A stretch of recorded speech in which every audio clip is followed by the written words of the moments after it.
Hi, I'm Jasmeet Sidhu from the Canadian Youth Delegation, and I'm here speaking with Jack Layton, leader of the New Democratic Party of Canada. What do you think your role is here at the Copenhagen negotiators personally, in terms of who you're meeting with to try to make this happen and make Canadians aware about what the government is doing here? Two things. First, to let everybody who will speak with me know that a majority of Canadians don't share the views of the Stephen Harper government.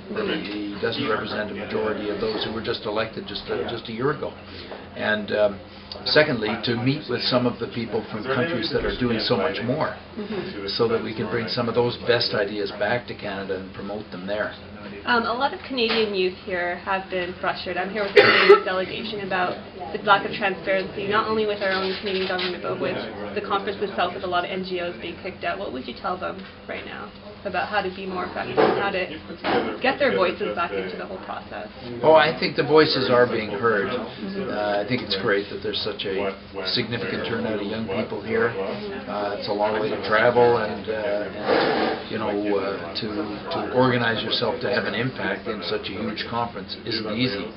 But I think that the youth who've been here from Canada have been really making their mark.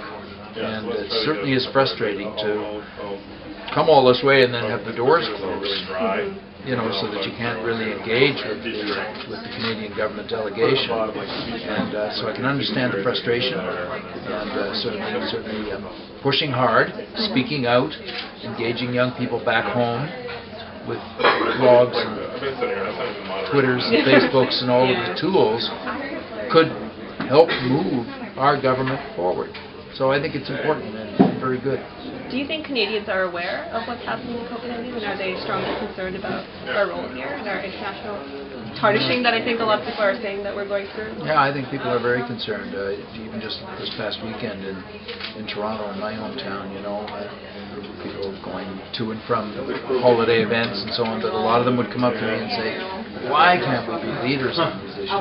Please push that Stephen Harper to do the right thing. That kind of reaction is definitely there. Last night the CBC leaked some documents about Canada possibly not even achieving its current targets right now, possibly going for a maybe weaker plan. It was an internal document that the public wasn't supposed to see. What's your reaction to that? Well, it's very worrisome that the Harper Conservatives would have been backing off the very, very modest commitments that they've already made. So it just goes to show you've got to keep pushing these folks, otherwise they'll start. They don't just put their foot on the brakes; they'll actually back up.